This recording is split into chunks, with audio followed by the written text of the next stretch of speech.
Man, I feel like I needed a drink after this show, but maybe not one from Horace and Pete's. Am I right? Like, holy fuck.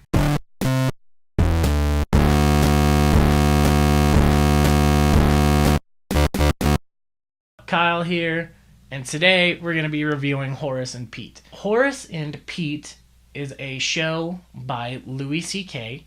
I'm sure you've heard of Louis C.K. Wonderful stand-up comedian, wonderful writer just in general. Has his own show on FX, which I believe is still not over yet. I think he's got at least one or two more seasons coming in the pipeline, hopefully. But in his downtime, he decided he wanted to do something a little bit different, so he created this show called Horace and Pete. It's very, very different than anything else that I feel Louis has ever done. And the craziest part about this whole thing is that it's a 10-episode series that he self-produced and self-distributed, which is pretty damn impressive in its own right. But when you see the amount of talent and the amount of work that went into this show, it's kind of humbling in a sense. You know, it's pretty shocking that he was willing to go through all this just so he can maintain his artistic integrity. And I feel like the show is actually better for that, because if this was on any major network like FX, you know, it probably would have been bogged down by a lot of creative meddling by the production company. So basically what the show is about is it's about these two brothers, Horace and Pete, and they run a bar called Horace and Pete's that's been around for 100 years. So it started out in 1916. It was always run by a Horace and a Pete. One person would have a kid, they would name him Horace. Another person would have a kid, they'd name him Pete, so on and so forth. As an audience, we're dropped in at their 100th year anniversary. Horace, who's played by Louis C.K., his father just died a little while ago, so he's come in to help run the bar. And he's there with his brother, Pete, who is played by Steve Buscemi. And they've also got Uncle Pete, who is played by Alan Alda. And so, it's about the three running the bar, kind of, but it quickly devolves into this whole crazy mess. It's this very weird, like, slice of life style show. So we soon find out that Horace and Pete's sister, or Sylvia, either one, is played by Edie Falco. And basically, she wants to close the bar down. So they're kind of trying to stop her from doing that. But, life gets in the way. We learn some pretty crazy shit about Horace and Pete's relationship. And it's not exactly what you would have, expected it to be, from what we're told initially. And, at times it's a really, really depressing show. But at times it's really funny, too.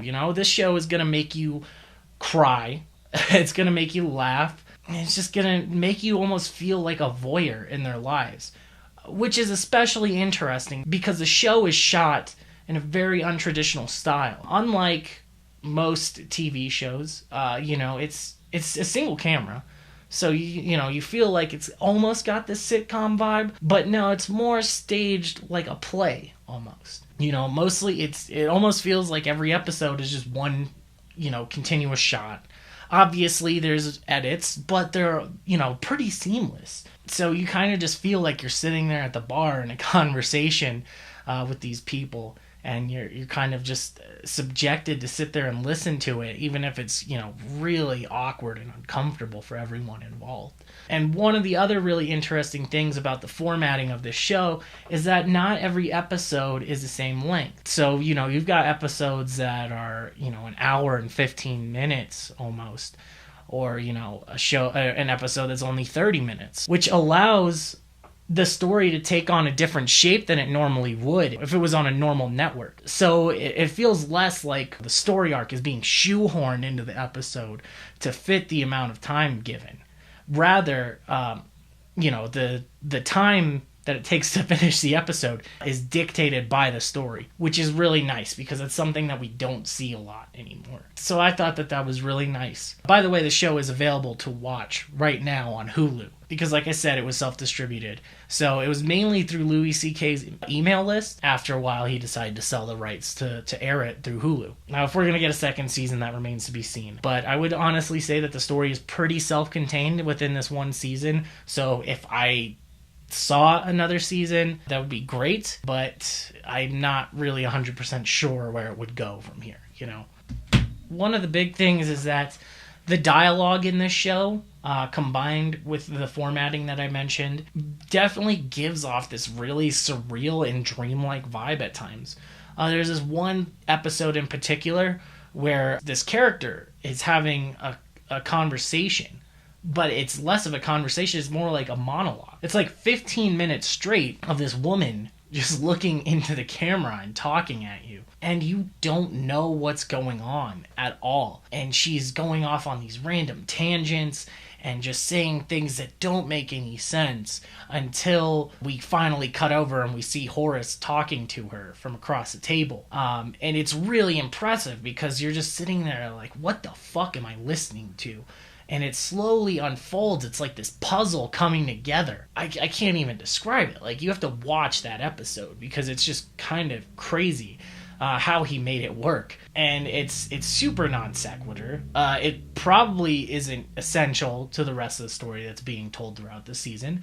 But I'm so glad that he had time to sit there and experiment and do an episode like that. At the same time, every once in a while that type of dialogue gets a little annoying when you're sitting there and you're listening to something and you don't exactly understand what's going on until like the last minute. But, you know, it doesn't happen enough to where it becomes a burden or something that you kind of have to slog to get through. It's nice that the pacing is still pretty consistent even when there's those little tangents. One thing I can say that I definitely didn't like, though, was I feel like the season finale felt a little rushed, which was kind of strange because of how much time Louis dedicated to certain plot elements.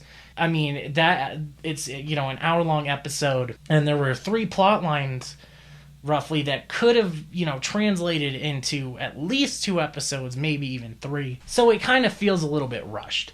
And all of this stuff just happens back to back to back. And it's really jarring. It definitely didn't ruin the show for me.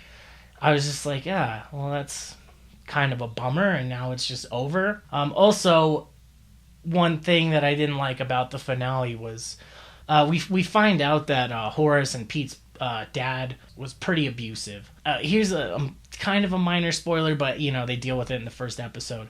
Pete has mental illness. So it's not defined that it's schizophrenia, but it's something that's very similar to it. So he sees monsters, and he kind of has these little psychotic breaks every once in a while. So he has to take medication for that. Anyway, in the season finale episode, we get to see into what their life was like as with an abusive parent. And, you know, maybe Louis has gone through that in his life. I don't know. And I feel like his portrayal of somebody that's going through that and that is abusive wasn't accurate. You know, he felt very cartoony and fake at times. Horace Sr. is just this grumbling guy who just sits at the kitchen table and is just stewing mad all the time. And it seems like the slightest provocation would just set him off, and he would just beat the shit out of you. Which, you know, maybe there are some parents like that, but I have a feeling that, you know, most people that have been in a situation like that, there's reasons why they're your parents and that they've been there. Because there's still a good side to them. And, you know, sometimes they will be in a foul mood, but it's, you know, it's kind of a switch that gets flipped in their head, and then they kind of go crazy and they don't even realize what they're doing. And then they justify it to themselves. Whereas Horace Sr. is just kind of a piece of shit. It's scary and it fits the narrative of the show. But also I was like, I don't fully believe this, you know? For a show that immerses you so much, it took a lot to try and suspend my disbelief in that moment. So that's one thing I can say was a little disappointing. You know, the cinematography is great. Like, it feels like almost a sitcom, a little bit of a play. All the performances are fantastic. Lots of really talented people. Really sharp and biting writing. You know, Louis is very good at transitioning to something totally goofy and some stupid fucking conversation to something that's really concise and just, you know, really brutal at times. And I feel like there's not a lot of writers that can just toe that line with such ease. Like I said, it's funny at times, but it's not your, like, traditional funny. There's lots of political conversations.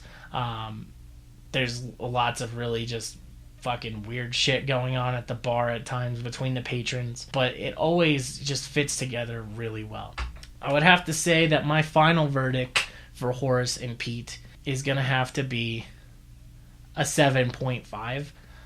Just because that finale really brought it down a bit, and there were some times where it had a little bit of a suspension of disbelief. I would definitely say that it's a really solid show, and you should definitely watch it, but just go into it knowing that it's not your traditional sitcom-style show or Louis C.K. style show, and I think you'll enjoy it. Alright, thanks for tuning in. Catch you later. Alright, well, that's my review for Horace and Pete's. Thank you so much for tuning in.